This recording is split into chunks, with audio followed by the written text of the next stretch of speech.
Greetings, dear listeners. This is Jonah Goldberg, host of the Remnant podcast, brought to you by the Dispatch and Dispatch Media. Extremely excited for today's episode, in part because this episode was unplanned. It's on the fly. We are reacting in real time. For a little background, I was supposed to have my AEI colleague, Roger Pielke, on to talk about climate change because I promised counter-programming during this time of high punditry. But it was not to be. He had an emergency. We have to postpone, so he'll be on another day. And then last night, I texted to my friend of the pod, who happens to be named Pod. So I'm a friend of the pod as well. I texted that his Schadenfreude over the defenestration of Joe Biden from the Democratic ticket pales in comparison to my Schadenfreude over the defenestration of Project 2025. And John said, we should do a podcast about this.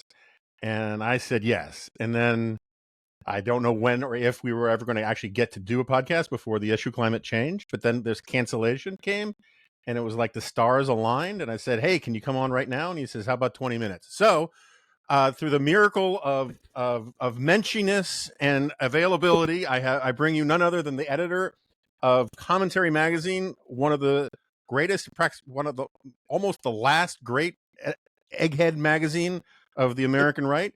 And I shouldn't say that. National Review is wonderful. That I didn't mean it like that. Commentary is a more storied, long form thing. And I love it dearly. So, John, welcome back to the Remnant.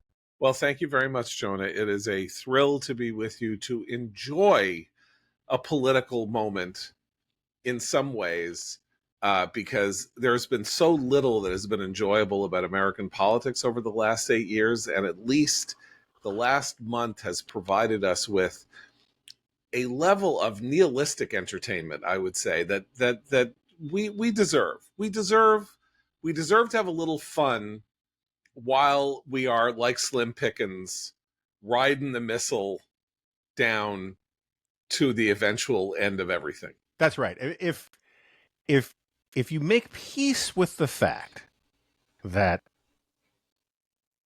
every meal on the menu is a shit sandwich, then you're liberated to just enjoy it for the chefly qualities of the side ingredients. Exactly. Nothing that I want to be happening in American politics is happening. And therefore, it releases us, I guess, to view it from a certain emotional distance as spectacle and bread and circuses, because I don't think any good or much good is going to come of almost anything here. And therefore, the surface is all there is to enjoy. Right. Now, obviously, there are people in the ambit of my voice here who probably disagree in both directions, right? There are people who are excited about the prospect of a second Trump administration, or are newly excited by the prospect of a defeat of the Trump administration at the hands of Kamala Harris. I feel neither of these emotions, to put it mildly, and therefore find myself solely in the position of a spectator in the Coliseum. And it is fine to argue that one will be worse, according to some metrics, than the other, which I think we both agree with, right? Yes. I mean, there are ways in which it would be better for Trump to be elected than Harris, and there are ways in which it would be better for Harris to be elected than Trump. I'm perfectly fine conceding all of those things, so long as what I will not tolerate from anybody is unbridled optimism and enthusiasm. That is something I cannot abide. Like, it's going to be great. Nothing's going to be great here. I think it is important to note that your wife, the fair Jessica, of course, a famously wonderful cook. Mm-hmm. I gather from 10,000 words that have been published in the last 6 minutes, Kamala Harris will be the best cook ever to serve as president in the White House. She is a cooking fiend, and she has a lot of cookbooks. And, you might be surprised, according to an article that just came over the transom, you might be surprised to know the titles of some of those cookbooks. I got no further than the "you might be surprised to know the titles of her cookbooks" part of this hard-hitting news report on the sudden candidate for leader of the free world who has 97 days to prove herself worthy of the title. But perhaps I should, because maybe there are lessons to be gleaned about how she will behave, for example, in the South China Sea from the cookbooks that she has relating to Thai food, Cambodian food, Vietnamese food, and of course, Chinese food. So that's about as substantive as things are getting around here in relation to this unprecedented candidacy with somebody who screwed the pooch in 2019 and couldn't even get to a primary without quitting before she was ritually humiliated. All right, so let me this is a serious question, and we will get. So I should also point out to listeners who probably, when they saw that John Podhoretz was on here, they thought this was all about celebrating the taking out of the number 2 guy in Hamas, which happened overnight. We will talk about that. Iran has already raised the red flag of revenge. We have already told you we're going to raise the grayish blue flag of Schadenfreude. But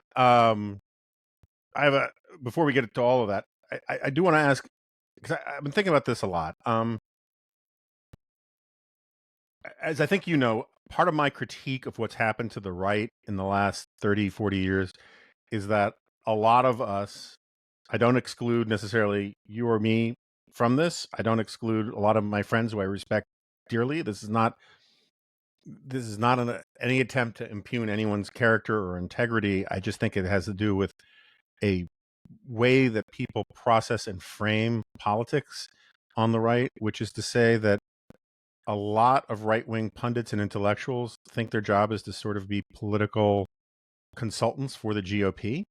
And so sometimes what this causes is a tendency to think about what's good for the GOP in this election cycle is therefore good for conservatism. And as I think you would concede, sometimes those things can be in tension, right? The reason I bring this up is I think you can make a conservative case for why it is awesome that Kamala Harris is flip-flopping on everything, and that the more flip-flopping, the better. If she went full John Fetterman on Israel, I think I would advise you to celebrate it rather than mock her, right? If she's already given up on fracking, she's now talking about border enforcement. She's reprising her role as Kamala the cop. When commentary under the stewardship of your dad started to go hard neocon, National Review's response was, come on in, the water's fine. What is the argument? Because I watched some of my friends, including like Charlie Cook, who's like, I understand it. Charlie is a brilliant guy, full of integrity, but he has this obsession with, I shouldn't say obsession. He understandably focuses on consistency, which a lot of us do. And he hates hypocrisy, which a lot of us do. But if you're looking at this from a strategic level, right, from the sidelines of the remnant that you and I are in, when the Democratic Party flip-flops rightward or to the right positions, it's bad for the GOP, but it's good for the country and it's good for conservatism. So tell me why I'm wrong about that. You're not wrong, and your colleague Nick Catoggio wrote a really quite brilliant piece about this yesterday on how and you too, both in something you wrote earlier, saying the whole point about flip-flopping is that it is a concession that the policy choices that you had once advocated or the views or positions that you had held were problematic and bad, and you needed to put distance between them. And if the distance is the distance that we want our politicians to have from those issues, if we believe that fracking is really important because it can break the power of the oil states geopolitically that has distorted our politics in the United States and the world for the last half century, that is a good thing, not a bad thing. If Kamala Harris finds it necessary in order to win Pennsylvania to say that she is no longer opposed to fracking, only if you assume that she will flip-flop back, Right. is that not to be welcomed.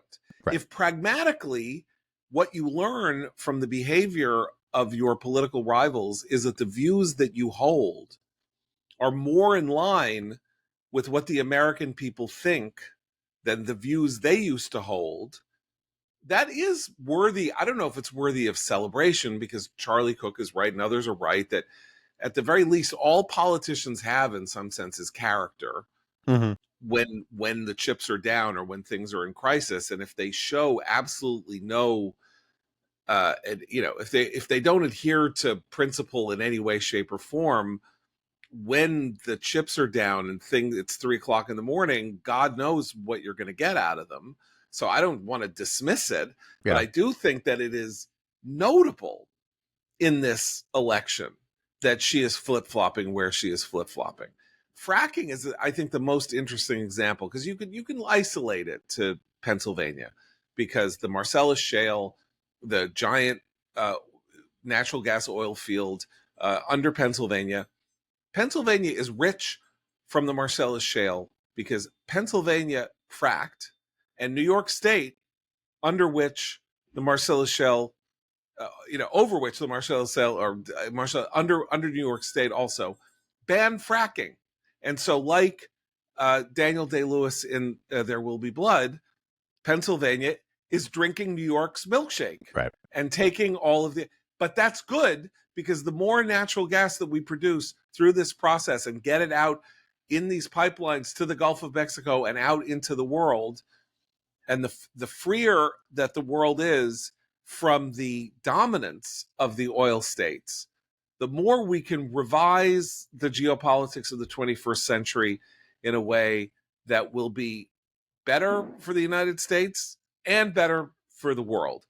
And so she may not mean it, but she can't just do it in Pennsylvania. That's the thing. If she's for fracking now, and she was against it before, there's fracking in the Dakotas, there's fracking in Colorado, there's fracking in Alaska, there's fracking all over the place. You can't just say, well, I only want it in the one state that needs to put me over the top. She is the president of all the people. You can't actually create policies like that under interstate commerce laws and all of that, and in the interstate commerce clause. So I this is good.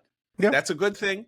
And it also, maybe what it does is bad for Republicans, because it may take that issue off the table or force them to have a conversation that I think is probably in the voters' minds, while of interest to us, not of that much interest to them, which is, you don't really mean it. You're saying it. Imagine Trump and Harris in a debate, and Harris says, I support fracking trucks. Like, no, you don't. She says, yes, I do. And he says, you don't really mean it. I don't think that's an argument that he wins. That's a fruitful way to go. So, yes. But you can make a case it would be good for that argument to happen, precisely because it would cause Harris to double down and say, you have my word. Right. Yes. Read my lips. That kind of thing. Right. So that's one of the many ways in which politics is interesting. And when you shuffle the deck in this way that we've never really seen shuffled before, things that we don't expect are already happening and will continue to happen over the next 97 days or however long it is when you're listening to this, to the election. She's the new thing. He is the most completely defined presidential candidate in American history, having been president before and having been famous and having been sued and having been convicted and having been everything. She's the new thing. And so this is a very big deal, how she responds to being the new thing, because if she responds well, she'll probably win. And if she responds poorly, she'll probably lose. And the question is, what does it mean to respond well? And so far, I guess the answer is that the flip-flopping suggests she's conceding on border policy, that they didn't do it well. She's conceding on fracking. I don't know what else she's conceding on or not conceding on. Those are the two big ones. Otherwise, she's a completely conventional Biden. I think she's a Democrat. Hack, for sure. Yeah, don't get me wrong. No, I know. But I'm in agreement with you that you take the win, as Biden told Bibi Netanyahu, because the missiles were shot down. You take the win and you move on from there, including, by the way, assuming that she will ever be interviewed or have a press conference ever, which is you ask the question that follows the question on fracking, right? Which is, are there instances in which you would oppose fracking? Right. Are there instances in which you would want to allow fracking on federal lands because it's so important that we would need this? How is this policy to be implemented? You can't just say you're for it now that you were against it. What does that mean? Why are you for it when you were against it before? Because if she's not going to say it's because I want to win Pennsylvania, which, by the way, funnily enough, if this were Trump would say, well, I want it because I want to win Pennsylvania. Right. He would say, I don't care about fracking. I just want to win Pennsylvania. So she obviously is not going to do that. Well, That's not her. So that raises another thing, which I have trouble, articulating without making everybody mad at me. A bunch of people, including friends of ours, are obsessed with the Democratic talking point that has gone out and been put on boost by the media. And I don't dispute the media criticism at all, that Republicans are weird, right? And just like that's the thing now, right? Is that's what you're supposed to say about the Republicans or the MAGA crowd or whatever. And so I'm willing to concede the criticism of the media doing party work by proxy and just helping Democrats, incept that out all over the place. And I don't want to do whataboutism, but I'm so compelled to. The idea that people who are forgiving of Donald Trump are offended by insults in politics strikes me. I mean, like, Donald Trump has been going around calling, immigrants vermin, calling the government full of fascists and Nazis and communists. Every day he tries out a new insult, crazy Kamala, crooked Joe Biden, all this kind of stuff.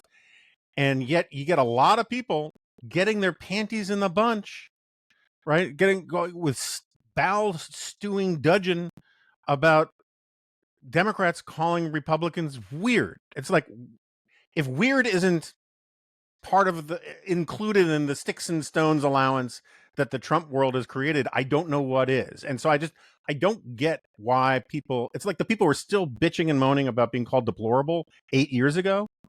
Get over it. I mean, it's a weird thing to me, the way in which people denounce the mimetic spread of the weird thing. Yeah. But then mimetically, their response is, this is outrageous. And it's not outrageous to me. I don't get why it's outrageous. I mean, media criticism aside. Okay, I am fascinated. I wrote a whole thing about this yesterday. It's on our blog about the weird attack, because I think it's an interesting experiment. And here's how I look at it, and why because it has about it an effort to draw Republicans out to complain, right? Like all hits like this, part of the goal in trolling is to get the person you're trolling to get all defensive and then look whiny and loserish and complainy rather than self-confident and dismissive and sneering at the idea that you would say something so stupid about them. She doesn't have much time, right? She's got 97 days. She needs to come up with, the lines of attack on Trump turn out not to work very well.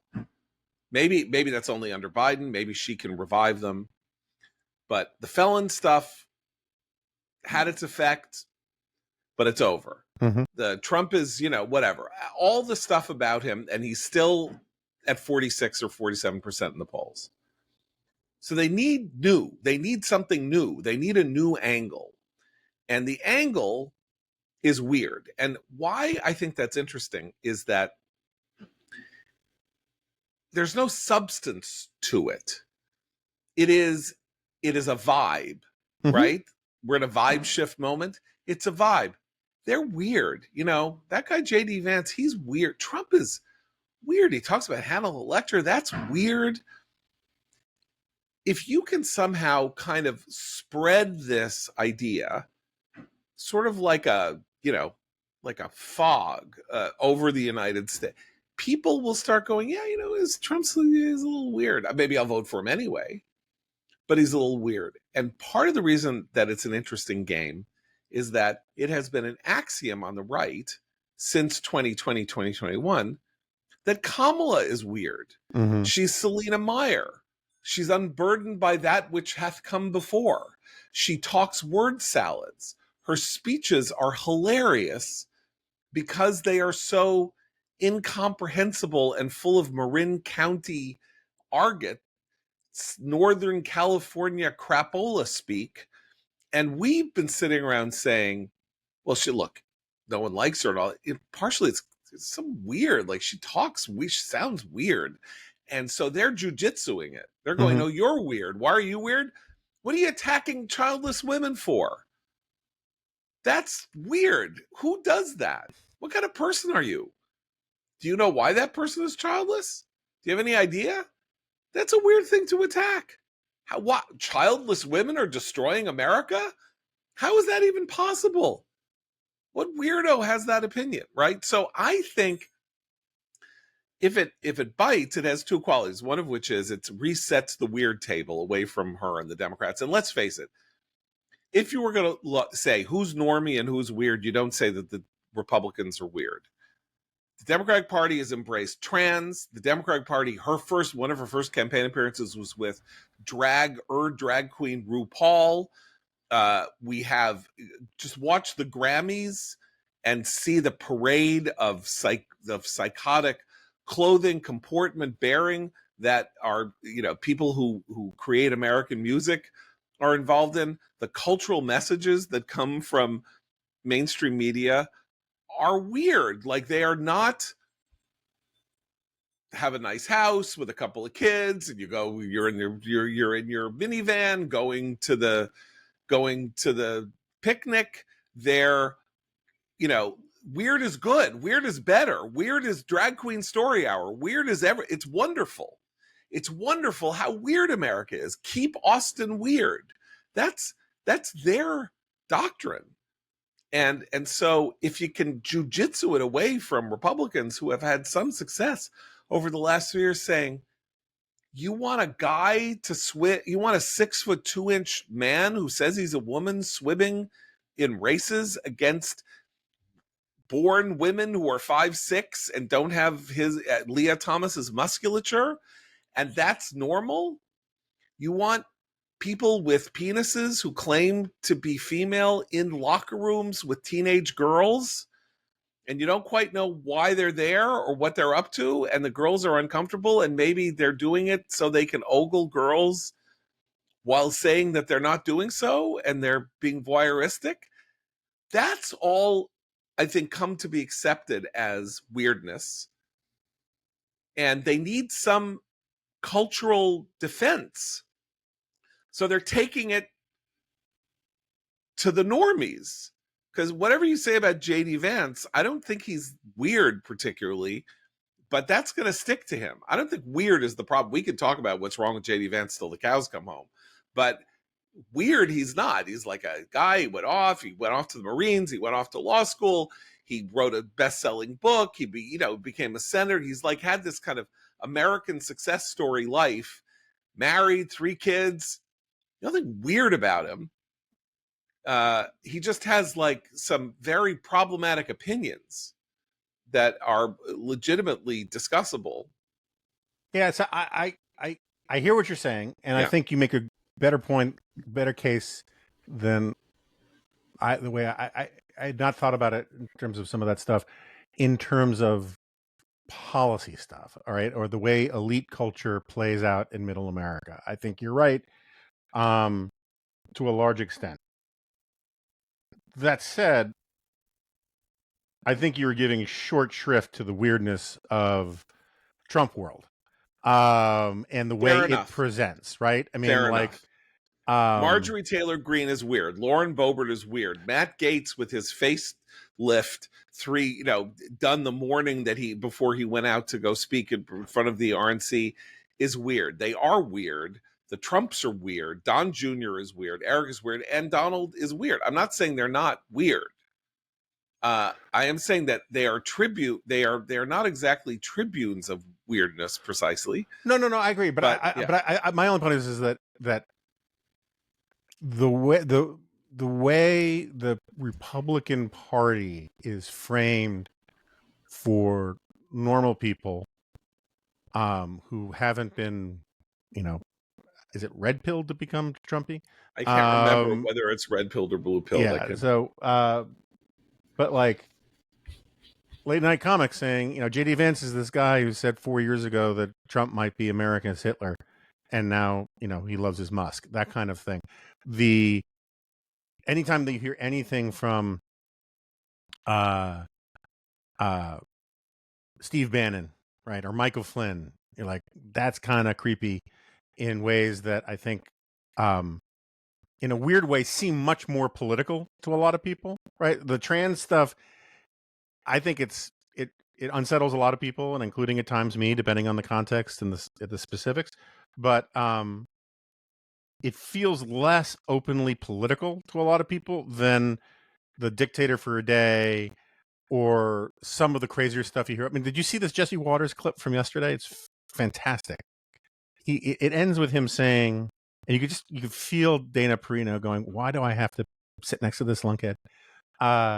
Saying that if you're a man who votes for a woman, you are essentially a woman. And that he said, I heard the scientists, because it's just a very discrete group called the scientists. I heard the scientists say the other day that when you vote for a woman, you actually transition to being a woman. I thought we didn't trust the science. I thought the conservative view was you can't just trust the science. And Dana's like, really? So that's what the scientists are saying? He's like, yes, that's right, the scientists. Anyway, my point is, okay, getting back to our original setup, I am now stipulating that is effing weird. Okay, that is so effing weird. Yeah.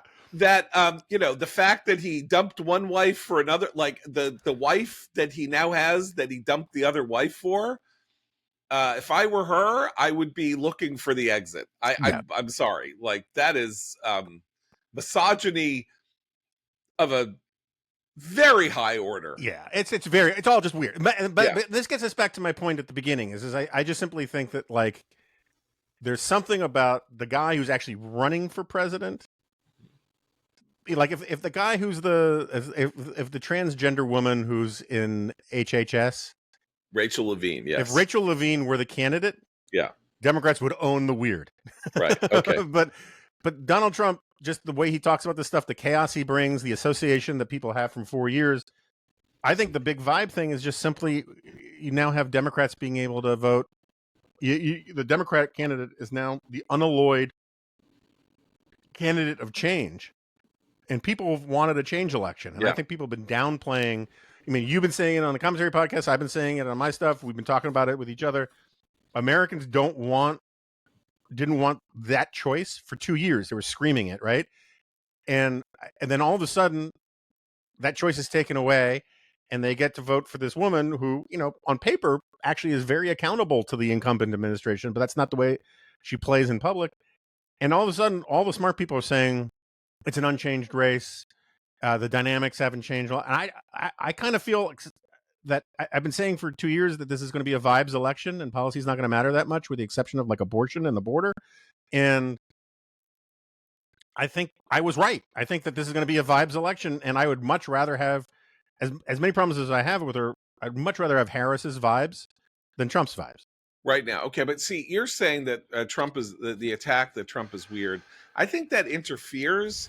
I'm sorry. I mean, this is now because we are talking about vibes, which means that they're unspecific. So they can flow into a vibe can flow into another vibe for sure. But if her line is that Trump is evil, weird is weird. Evil trumps weird. So she is He's a predator. He's a rapist. He wants to destroy our democracy. He's this.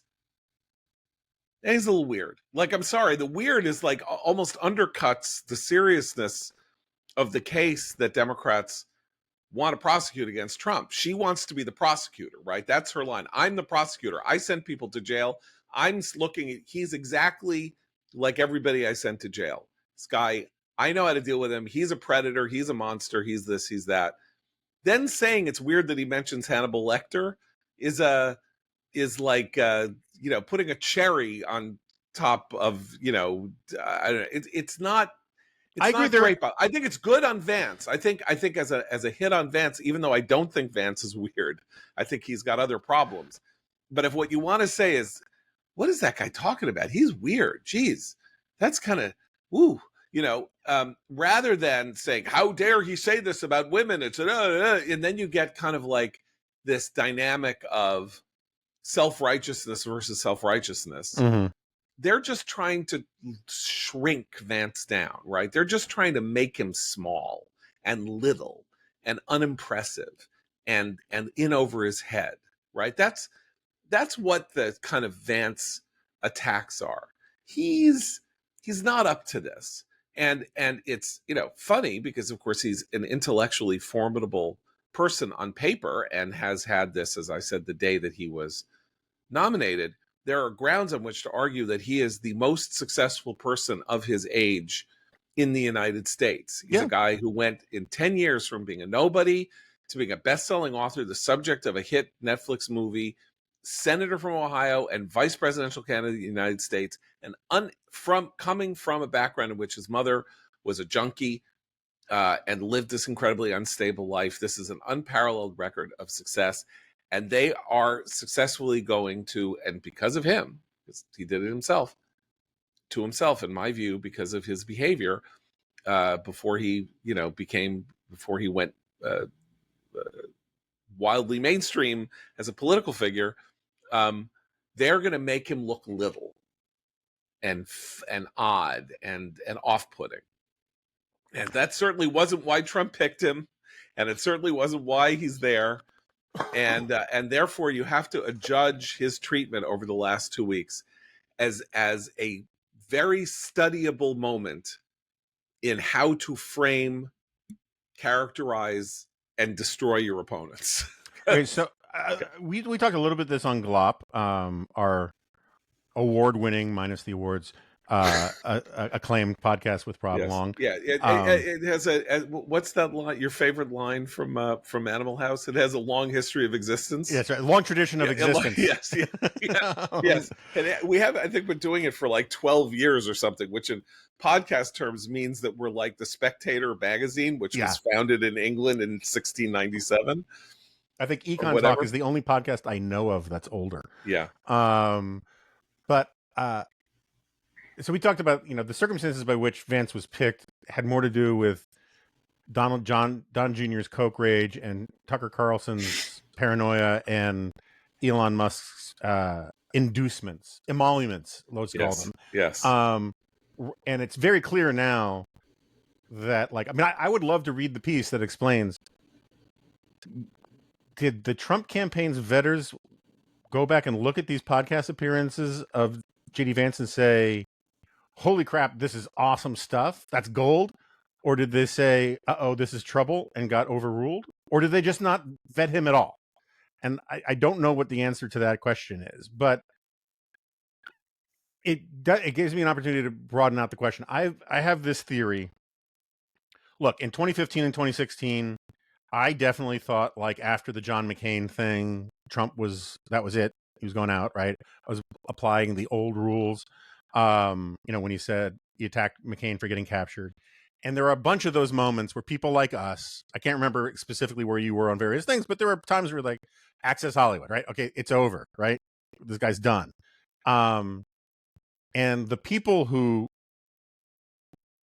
sycophantically, cultishly clung to him no matter what were, in their mind, vindicated, right? Because Trump won. And it made the establishment or the Reaganites or the old neocon fusion, as whatever labels you want to put on our crowd, our extended tribe, That's fine. Made us look like we didn't know what time it is. We didn't understand contemporary politics as well as this island of misfit toys that just clung to Trump did, right? And a lot of people, Heritage Foundation, Tucker, a lot of people at Fox, a lot of alt-right, new right, I mean, just the Claremont Institute. Claremont Institute, right? They all have taken away from this, that experience of having their candidate win when all of the smart people said he couldn't or wouldn't and definitely shouldn't. They said, aha, see, it proves we know politics better than those guys, those stale hacks from a bygone era.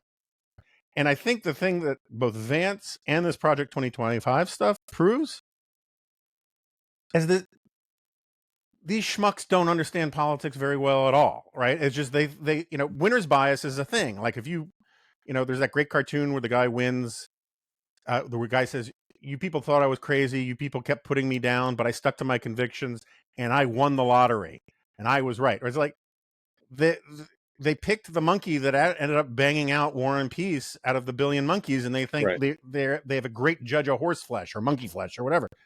And the way the Project 2025 thing has been utterly beclowned, right? The way the Heritage Foundation keeps betting on making fetch happen, first with Tucker, then with Trump.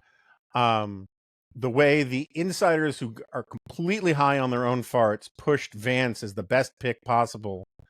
It all proves that like they are so deep in their bubble that they actually don't understand politics very well.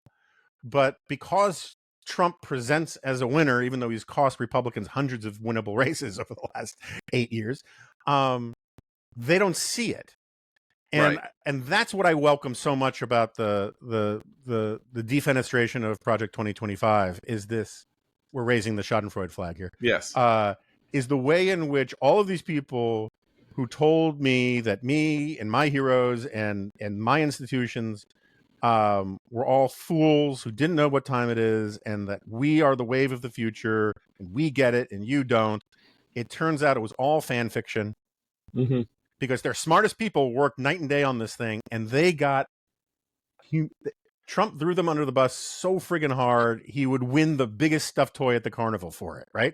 Right. I enjoy that greatly.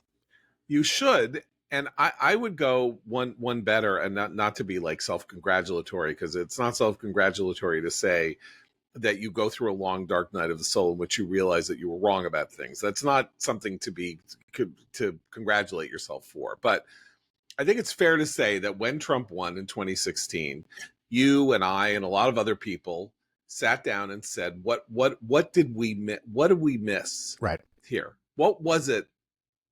I'm not talking about the people who said, I'm going to go out and go to a diner in Fayetteville and find out why these people think what they think. Because I know those people. I mean, I've been a student of that, listening to for a long time.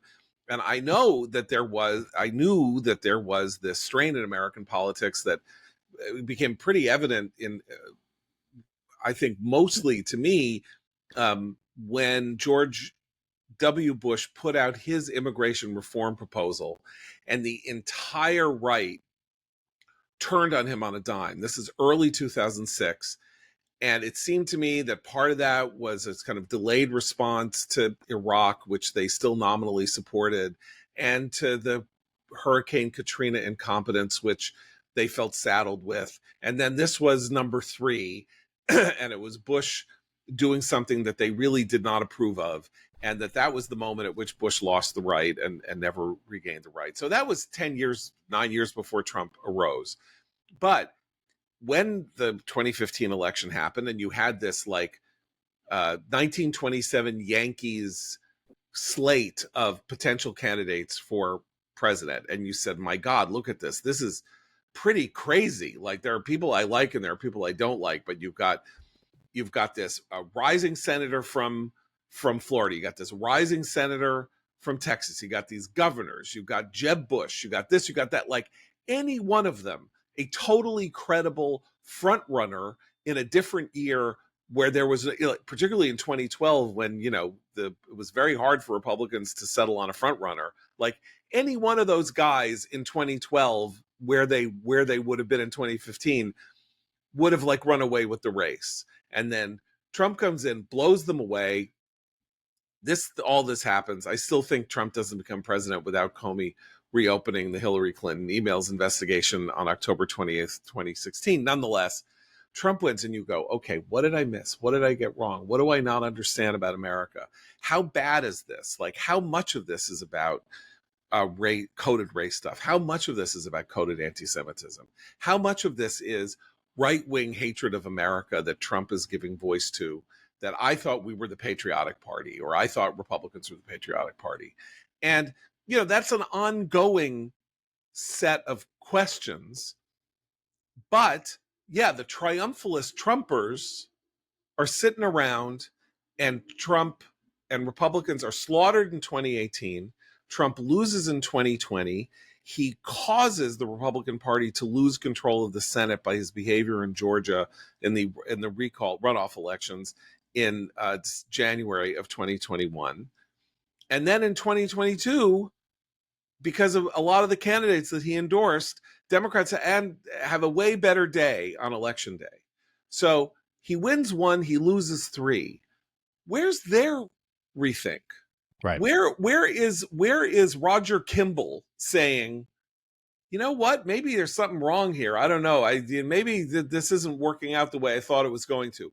That's why Trump's "they're stealing elections" thing is equally important to them, right, as it is to Trump, because it is the ready explanation for why this revolution that Bannon thought was going to happen and everybody thought was happening, and we were all going to be sent out on an ice floe while they controlled everything, didn't happen.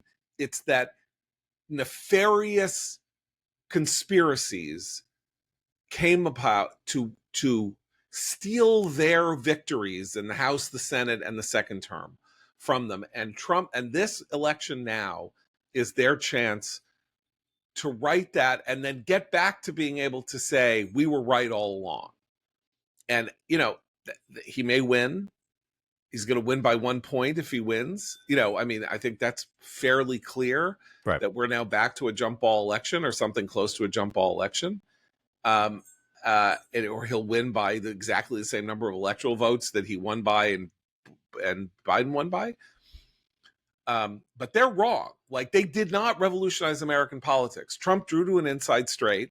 He won the election in 2016 using issues that are very important and that Democrats ignored at their peril, and that Republicans and everybody else misunderstood about the feelings of the American lower middle class about its standing.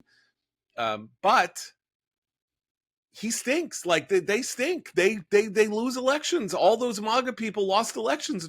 I didn't lose them. right. We didn't lose them. No, neocons didn't lose Arizona. Neocons didn't lose whatever those. I can't even think of it right now. That's out of my head. You know, Herschel Walker, right? Herschel Walker, Mehmet Oz. Yeah. You know, whoever the guy was, and you know, like I had nothing to do with that. Right. Well, and also Doug Mastriano, I did not nominate. You know, so you leave me at. It's not the Forever Wars. Right. It's not the neocons. It's not the, you know, rhinos. This was their rodeo. They took over the party. It's their rodeo. They've lost 3 in a row. And then it looked like they had gotten this incredible reprieve because of the unique circumstances of this election. And it turned out that there was more life in the old Democratic boy yet, because they did manage to pull the switcheroo. And they have upset the apple cart, and there is something new going on, and they're going to have to figure out how to prevail, because it's no longer a certain. I think we felt like it was on that first or second day of the Republican convention. It was like, all right, this thing is over. Like, you know, measure the drapes, whatever. They have 22 paths to victory. And the Democrats have to win Pennsylvania or they're sunk. And suddenly it's like, no, they're probably going to win Virginia again. Mm-hmm. You know, Georgia's in play, Arizona's in play, whatever. Once again, we're going to be in this crazy situation. Yeah, and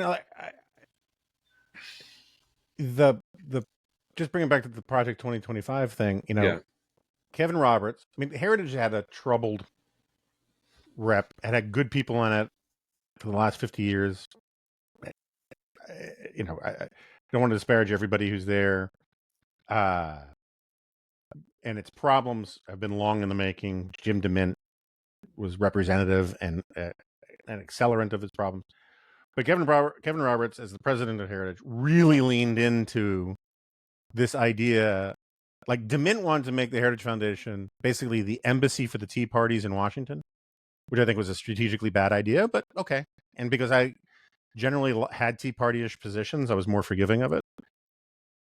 Kevin Roberts wants to make the Heritage Foundation, and has made the Heritage Foundation into effectively the embassy for the Tucker Carlson show comment section. And just yesterday, it's tweeting out this stuff about how, over a video of Rand Paul asking questions, the regime doesn't want you asking any more questions about the attempted assassination of Donald Trump. The regime wants you to be quiet and is trying to hide things, whatever.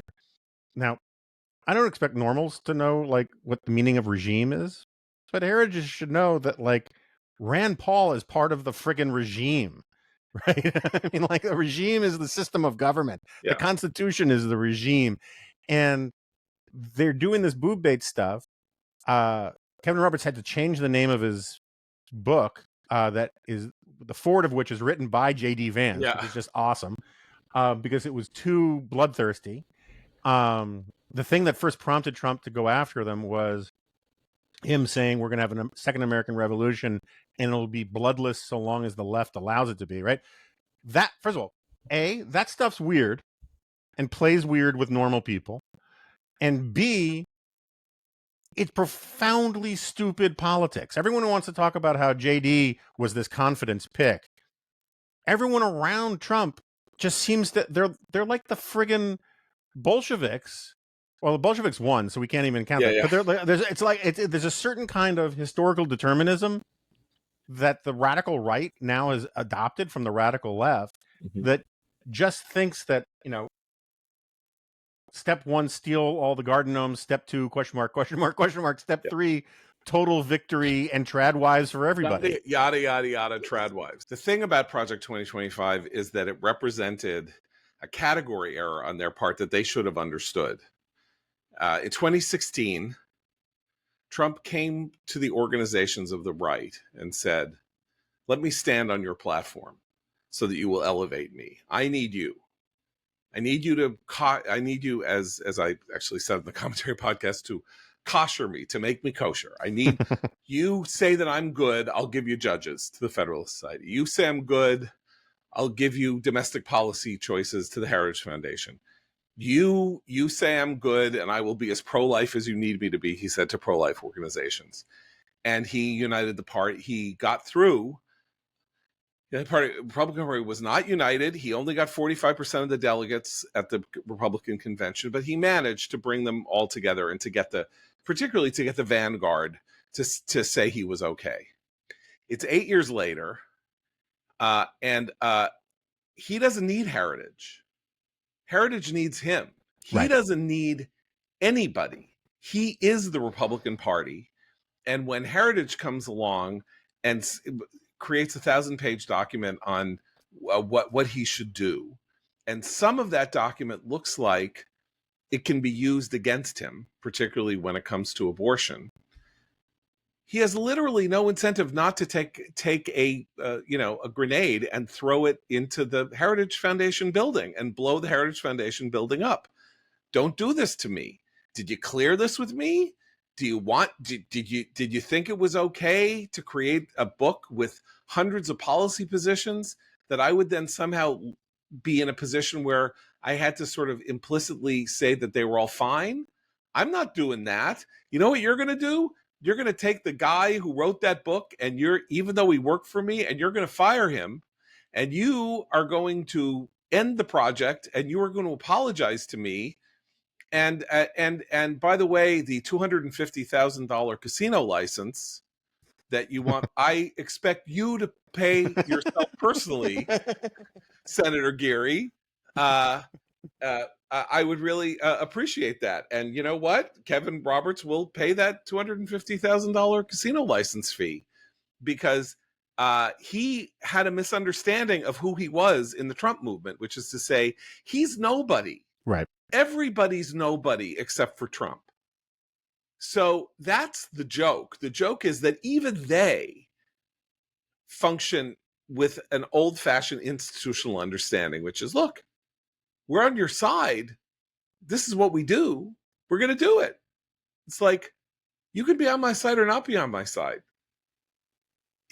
You give me nothing except heartache and trouble. And Susie and Chris are mad because they don't want to be associated with you. And we are going to cost you, I don't know, $20, $30 million in fundraising this year because of your arrogant duplicity and trying to make us hew to principle. You know, who did they think he was? He's the snake from the poem that he read every single time he did a rally in 2015 and 2016. No, I know. That's how I begin a G-file I'm working on. Oh, yeah, okay. With the snake thing. With the snake thing. Yeah, it's like, what did they think? He was like, oh, you know what I really need is a book of conservative policy proposals to get my administration off and running in 2025. Do they not know who this guy is? Apparently, that's my point. Yeah. Is that they don't freaking get politics, right? I mean, it's like you can't look at what he did to you know what, John Kelly, you know, Bill Barr. You can just go down that list and think, well, it won't happen to us because we really are rooting for him. Yeah. So we're all those people, you know. So we're all those institutions. All right, we should it's so faded in memory now. Yeah. But you may have heard that the president of the United States, who's still the president of the United States, at least that's what the regime wants us to believe, got down off the ticket, and you were very happy about all of this. And I did say we were going to fly the Schadenfreude flag. So Yes. if you want to make your case for all that, I wasn't opposed to your Schadenfreude. I'm more invested in the internecine squabbles of the right these days than I am in the Democrats in disarray narrative. The Democrats in disarray narrative that again, from a purely nihilistic perspective, and stipulating that none of this is good for this country. It is not good for this country that the Democrats nominated a guy who had to stay in the basement in 2020 and stayed in the basement because they knew that already that there were issues with him showing the kind of comportment necessary to become president of the United States, even against Donald Trump, that they hid his infirmities or that they pretended that they didn't exist, that they did that thing. There's a fantastic, there's a movie called Divorce American Style, and you can look up this scene on YouTube. Walter Matthau and Robert Morse. And the scene is Sid's, and these are portraits of things that happen in marriage. And there's a scene, and Sid Caesar is in a bed and with his girlfriend, and his wife comes in the room, and his wife is like, "What are you doing? What's going on here? You have a woman in the bed." And Sid Caesar gets out of the bed, and he takes off he starts getting dressed, and she's like, "Who is this woman?" And he's like, "What woman?" And she's sitting there in the bed, and she's like, "What are you talking about? She's right there." And he's like, "Isn't it time for breakfast? We need to." It's a 2-minute scene. It's one of the funniest scenes in the movies. And this is what they did. Like, as you said earlier, 66% of the American, including 2/3 of Democrats, said he's too old to be president. Get him out of there. Right? He didn't want to go. Right. So he didn't go. And therefore they were all, how dare you, how dare you, how dare you, how dare you, how dare you. And then came the debate. And then they all had a meltdown at the same moment. Tens of thousands of people in the political class. Now, was it in my interest on the commentary podcast from January 2023 onward to say Joe Biden is non-compos mentis and that the 25th Amendment might need to be invoked against him because he can't be president? I'm sure that Kamala Harris, in my reckoning, will probably be a worse president, or would have been a worse president than Biden. Was it in my, certainly after October 7th, when he was very good on Israel for at least a couple of months, would that have been in my interest? in that sense? No. But we all knew, everybody knew, and they sat there and they pretended that it wasn't happening and that they could somehow get through this, push his cart down, into November 5th or whatever the election day is, and sort of push him over the finish line and then deal with the consequences later. And seeing reality smash them over the head with a mallet was one of the happiest moments of my life. And why? Because I was thinking about this in relation to something you wrote. And I was thinking about this also in relation to something you wrote years ago about the Supreme Court, the announcement of the Supreme Court packing and wildly unconstitutional plan that Biden announced on Monday.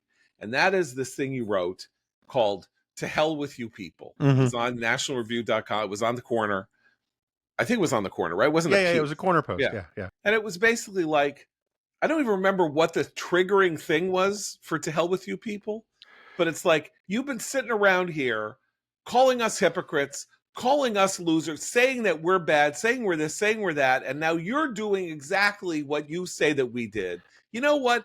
To hell with you people. That's what I thought about the Supreme Court thing, which is like, you know what? You're talking to me about Trump and threats to democracy, and I thought Trump should be impeached and removed after January 6th. I think that was disqualifying, and I think that was an insurrection. I think it's awful. This is a threat to democracy too, and arguably worse, because that was never going to work. The January 6th thing was never going to succeed, and this could succeed, what you're trying to do, rebalance and put the Supreme Court under the control of the executive, completely under the control of the executive and legislative branches in a way that it never has been before, and upset our constitutional order that has served us well for 240 years. To hell with you people. I am not getting lectures from you anymore. And it was similarly, you're talking about how Trump is bad and Trump is this and Trump is that, and you're trying to foist somebody who is largely incapable mentally of performing the task of the presidency, and you're giving me a big lecture about who's irresponsible. To hell with you people. That's where I am. To hell. And that's why I had such Schadenfreude, because it was like, petard meet hoist, like, really? Like, I had to listen to you sneer. And I remember I had this weird thing happen where Trump, during the convention speech, in taking the terrible turn that he took that made it the biggest missed opportunity in American political history. And he starts in with this thing he talks about Hannibal Lecter. Mm-hmm.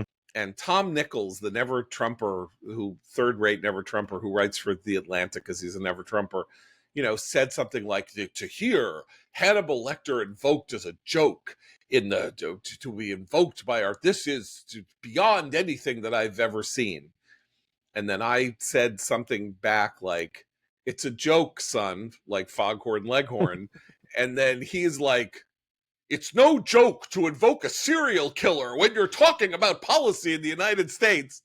I'm like, Hannibal Lecter isn't even a real person. To hell with you people. Like, get off your high horse. Who the hell do you think you are? Like, you're sneering at me. You're embarrassing yourself. Like, I'm willing to acknowledge that I got 2016 wildly wrong, and I misunderstood a lot of what was going on in American politics. But I'm not getting lectures from you people on what is and what is not funny or jokey or whatever, because you're all like Uriah Heep or some humorless pedant, pastor, in a 19th century novel, or, Mr. Collins in Pride and Prejudice. Like, I don't need you to be giving me lectures on this. Enough already. So I'm very sympathetic with all that. My critique of the court packing thing is a little different. I just think it's so profoundly unserious. I mean, it would be very serious if it were successful, but like proposing it with 98 days left to a presidential election is the single dumbest way. If you actually wanted to see it succeed, like, this is not what you would do. And I agree, there's a lot of hypocrisy to it and all that kind of stuff. Where my "to hell with you people" stuff is really starting to brim is, and I only reason I bring it up is it's so squarely more in your wheelhouse than in mine. So like, you know, in 2015, 2016, you and I were constantly attacked by right-wing and Russian troll bots and all these kinds of things with all sorts of Nazi stuff, right? And you know, the ADL listed me, I think, as the 6th or 8th most targeted person for anti-Semitism in America. Ben Shapiro was number 1, understandably. And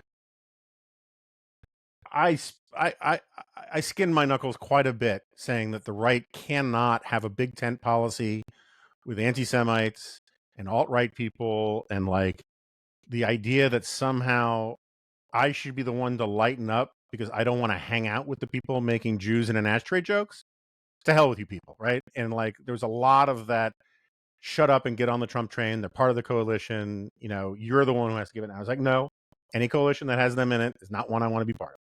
And I got all of the strange new respect from left-wingers because I confirmed all their biases about the Republicans and the right, even though I wasn't making exactly the arguments that they thought I was making.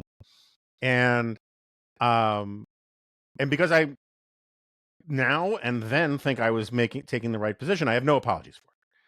But now it is amazing to me how often I'll hear people say, straight up, as a matter of just pure, everyday, run-of-the-mill rank punditry, you know, picking a Jew as a running mate for Kamala Harris, don't know if the Democratic Party base could put up with that. It's a problem. We don't like talking about it. There's a lot of kind of like, I did this Harry Littman podcast the other day, and everyone My was apologies. like, it was, you know, it was what it was. And the way they talk about it is as if it's just a fact of life. They don't condone it, right? They don't like this circumstance, but they say, look, this is part of the coalition. It's like if Donald Trump was being lobbied not to pick a Jew, right, as his running mate, the amount of conversation there would be on Morning Joe, the amount of conversation there would be in all of the salons and on the op-ed pages about the GOP's long historic struggle with anti-Semitism and bigotry and how it's coming to the fore over this radioactive decision about whether or not to pick a Jewish candidate, blah, blah, blah. And I'm not saying that stuff wouldn't be overblown or perfectly accurate. That's not my point. But it would be real. It would be really freaking real. And it would fill up a lot of airspace. And, you know, Lord knows how many Atlantic articles there would be on it. But the Democratic Party is literally facing that exact conversation. And they treat it as if it's on par with the fracking conversation. And I'm just like, to hell, that's my to hell you with you people feeling this week. Maybe I should make a regular segment on this podcast. What is your to hell with you people feeling this week? Maybe you should rename the ruminant to hell with you people. That would be like the second podcast of the week is to hell with you people. It's implied.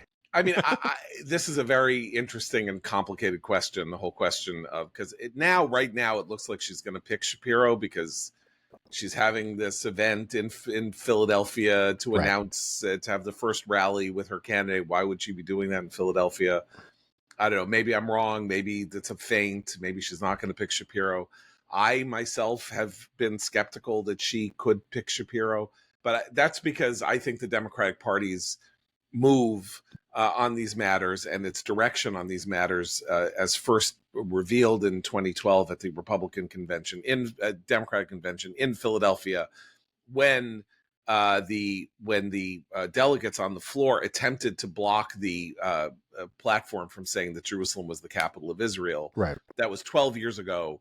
Things have proceeded in a worse direction since, and on all kinds of levels. And so I look at it and I say, I just don't know how she's going to do it. Not because she couldn't, but because, first of all, I don't know what her own priors are on some of these matters. And maybe he's too right-wing for her on Israel. Like maybe she doesn't want to be there, or maybe he can't do it because he won't be able to figure out how to square the circle. I think that's a real thing, but I do think, yeah, you're right that the notion that there's this moment of complete rallying around the Kamala Harris blue flag of non-revenge, and that to say she is at a time of testing. The testing here is the perfect candidate for her is Josh Shapiro. He's got a 61% approval rating in the state that Democrats have to win. There is no map that anyone can draw that has them winning without winning Pennsylvania. He's popular. He's this. His only liability, if he has a liability, is that he is a Jew. So we can stipulate, or we can surmise, that unless the vetting found stuff that makes him unnominatable, that if she doesn't pick him, this will play a role. And therefore, she is being tested for the first time about whether or not she is willing to take a position that will cause people in Dearborn, Michigan, this one city of 100,000 people in a country of 330 million that seems to have wildly outsized effects on the American foreign policy views of the current administration, whether or not she is willing to buck them and buck them on a matter as important as this. I mean, that is an interesting thing. I hadn't quite sort of gotten to your point of getting to hell with you people about it until it happens. But yeah, I mean, and again, I think you can actually make, the guys at the 538 podcast made a pretty good case for, what's his name, Minnesota Governor Waltz. Waltz, right? Yeah. Tim Waltz, yeah. You can make a case and all that. And maybe there's data that suggests that picking him would help win Pennsylvania. I don't want to begrudge it. Yeah. My point is just as a matter of just sort of elite punditry, the way people talk about it as if it is just a fact. And I think they could be wrong for reasons that, you've talked about a zillion times, is like I first of all, the people who aren't going to vote for Kamala Harris because she appointed a Jewish running mate probably aren't inclined to vote for her because she has a Jewish husband, right? The people who think that Joe Biden is Genocide Joe probably aren't inclined to vote for Genocide Joe's vice president, right? I mean, I think that segment of the electorate is pretty small. My point is not whether the analysis is correct. It's just simply that it's fine to talk about it as if this isn't in any significant way damning of the Democratic Party. To say that, like, I mean, again, if Candace Owens, is going to be anathematized, as she should, because she's a horrible gargoyle. The people who say, well, you can't pick Genocide Josh because, he's a Zionist code, and even though he's like anti-BB and all this kind of stuff, the people who say that's a perfectly respectable position in the Democratic Party, they need to just do a little personal inventory about how they sound to people who aren't in their bubble on this, because I've been told for years that the Republican Party needs to deal with its bigotry problem, and it does need to deal with its bigotry problem. So does the Democratic Party. Yeah. And but they start from this operational assumption that if you're on the left, you don't have a bigotry problem. That's what it means to be on the left, and they are what social scientists call wrong. I have no disagreements from that. So, which brings us, I think we could now talk about the killing of Ismail Haniyeh. I was going to give you that. The political director of the dessert is for you to be able to talk about this. Really, he's not even really the number two. He's actually the head of Hamas, but he's not the battlefield commander. The battlefield commander is Yahya Sinwar, who is somewhere thought to be in Rafah. This incredibly daring thing that the Israelis seem to have done in the middle of the inauguration festivities for the new president of Iran, 12 hours after having hit the head of the military commander of Hezbollah, who, by the way, it should be noted, if you have Farouz Shakar, was thought to be the planner of the Marine barracks bombing in 1983 in Beirut that killed 241 Americans. He has been, this is how old and storied he is. Hezbollah was really created in 1982. This was their first major act, was the Marine barracks bombing. A very successful terrorist event, because it drove the United States out of Lebanon, pulled out of Lebanon rather than going to war in Lebanon, which is a pretty staggering thing when you think about it, because Reagan was such a cowboy and everything. but this is how evil this guy's been, and for so long. And so he was gotten 12 hours before they went to yet a different country and took out Ismail Haniyeh.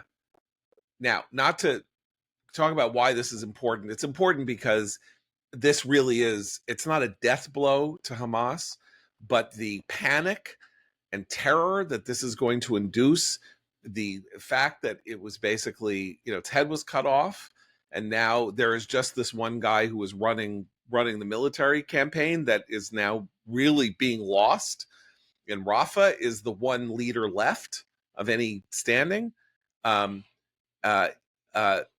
This is a very important moment, and it's all kinds of meaning, right? Like, Israel's sending a signal that it can hit anybody anywhere if it wants to. So don't think that you have any safe quarter. And we know how provocative it is for us to be hitting somebody in the middle of Tehran. Don't think we don't, and that we are therefore putting you on notice that we are willing to do risky and daring things to succeed in our aims of winning this war and getting you to send our hostages back, or we're going to cut off your head too. That kind of thing, which you're going to hear liberal pundits and everybody say, oh, they're escalating and it's dangerous and this is destabilizing and all of that. Like, to hell with you people. That's destabilizing. Iran firing 300 missiles at Israel isn't destabilizing. Causing a war in Gaza isn't destabilizing. Firing hundreds of rockets from the north by Hezbollah against Druze village, that's not destabilizing. Israel's not the destabilizing factor here. Israel is actually attempting to reestablish deterrence and get these evil actors off the battlefield and end the battlefield. And this is how they're doing it. Okay, that's my argument. But domestically, we are once again in this weird situation where Kamala is wandering around America, not answering anybody's questions about anything, making little bits of statements here and there. How's she going to respond to this? I listened to NPR this morning. We're talking Wednesday morning, and the hit happened Tuesday night. NPR, right? Liberal bastion, but respectable. It's not Pacifica Radio, if Pacifica Radio even exists anymore. Has on as its first analyst of the event, Trita Parsi of the Quincy Institute. Trita Parsi is the intellectual agent of influence for the Iranian government in Washington, and has been for 2 decades. Like, he is basically, if you want to know where to go, if you want to hear something about why Iran isn't a bad actor or like needs to be dealt with, or what, you go to Trita Parsi. So they went to Trita Parsi, and Trita Parsi said, oh, this is very problematic. I mean, first of all, Haniyeh was very materially involved in the ceasefire negotiations. So who's going to, now Israel set this back. And this is really why Netanyahu did this, because he doesn't want a ceasefire. So he killed Haniyeh to end the ceasefire negotiations. Ceasefire negotiations have been on for 3 months. Israel has made 14 ceasefire proposals that Hamas has rejected. So to hell with you people, number one. And number two, this gives you the guidebook to where conventional liberal opinion is going to be today and tomorrow, which is destabilizing. We need to de-escalate. There could be, this is could be a regional war. There's already a regional war. Iran is using the Houthis to fire on shipping in the Red Sea. Hezbollah is firing into Israel in the north. Hamas is still fighting Israel in the south because it isn't retreating. Iraq and Syria. We had to go. The United States last night went on a mission to destroy an Iraqi area where they were building a drone. Not clear where that drone was going to be fired from or at or to. We were in the battlefield last night, the United States, in Iraq.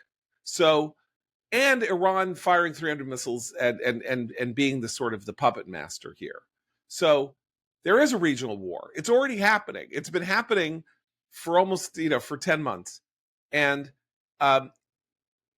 what is Kamala Harris going to say about this? Is she going to say, I call on all parties to de-escalate? Because I suspect that's kind of what she is going to say. That is not a serious response. It is actually a frightening response. We supposedly, and she said, Israel has a right to defend itself. Is she going to act as though the assassination of Ismail Haniyeh was not an act of self-defense? Because it is. Israel's trying to end the war in Gaza by killing Hamas off. And then when it's over, there's de-escalation because there's no war anymore. And maybe they can get the hostages back. So that's my... Yeah, that's my rant. And I honestly, I have no idea. I mean, forget the, again, if I had my druthers, I'm with you and our friend Noah Rothman. Full Fetterman is the way to go, right? just own it, whatever. The only way I'd be against that is if you could explain to me how that would actually be bad for the U.S. or Israel. I don't care if it's bad for the Democratic Party, you know, but as a matter of politics, raw politics, I get the need for her to have some finesse about this stuff. I don't know if she's capable of the finesse required for this stuff. I do wonder, again, purely as a matter of politics,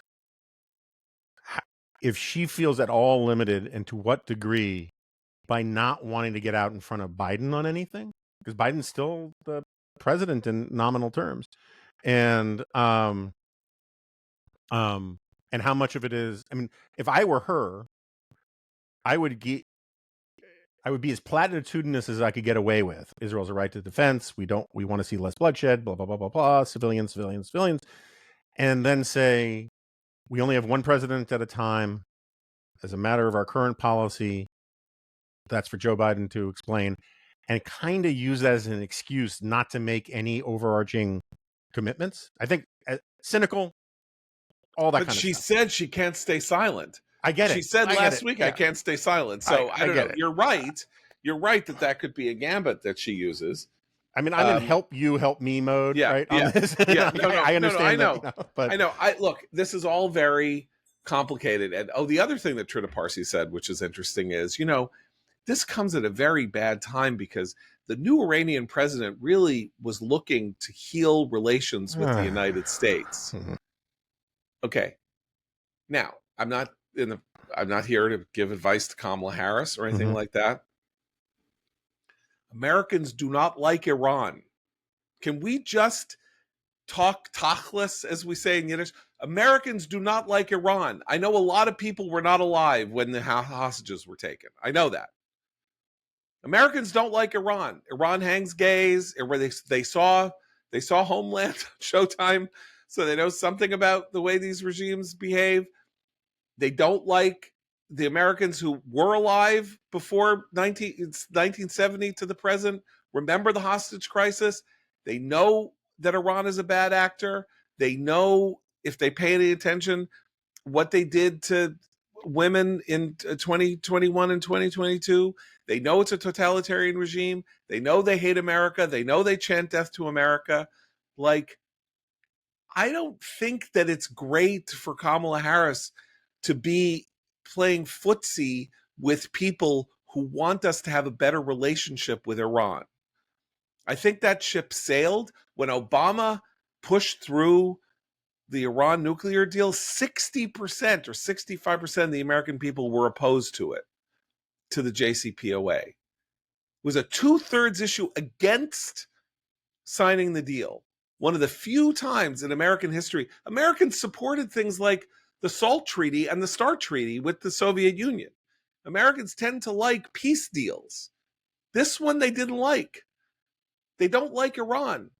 And if I were her, I'd stay the hell away from Iran. Like, I would stay the hell away from giving Trump the ability to say, I had Iran in a box and Biden took him out of the box and Harris was standing right there. That is a good issue for Trump. And he's right, what's more. And I think this is a, it's an interesting moment. Yeah, I mean, I agree with you. My only quibble, and I don't think you'd disagree, is that I think rhetorically she should be more Reaganite insofar as saying Americans don't like the Iranian regime. Right. No, of course. Yeah, I'm not saying she should say we don't like Iran. I think what I'm saying is she should look, they made their bed. They had a chance to say, we're for Israel. We want Israel to win. We're giving Israel the tools to win. Israel should win. And then if Israel had followed through on that and done what they wanted and won this war in March, Biden would have been in a position where he could have said, I supported Israel. Israel crushed Hamas and, got the hostages back. And this is a win for the United States and a win for Israel. They went another way for reasons that we don't, and will not be able to claim any piece of this victory because they decided to say you shouldn't go into Rafah and you shouldn't do this and you shouldn't do that. That's the bed that they made, and they're not going to get that back. I'm saying that they need to keep their powder dry and not be put in a position where it sounds like they are supporting anti-American forces in the Middle East against a pro-American regime in the Middle East. And it's not that far for them to go to get there. It really isn't. Like Trump's vulgar and he handles these things badly. He overstates everything. But if he's generally close to the truth, like it's one thing to say Kamala Harris is the most left-wing. This is what I mean by Trump going overboard. Like Kamala Harris did have the most left-wing voting record in the Senate in 2019, right? Mm-hmm. And then he says she's the most left-wing person in the history of the United States.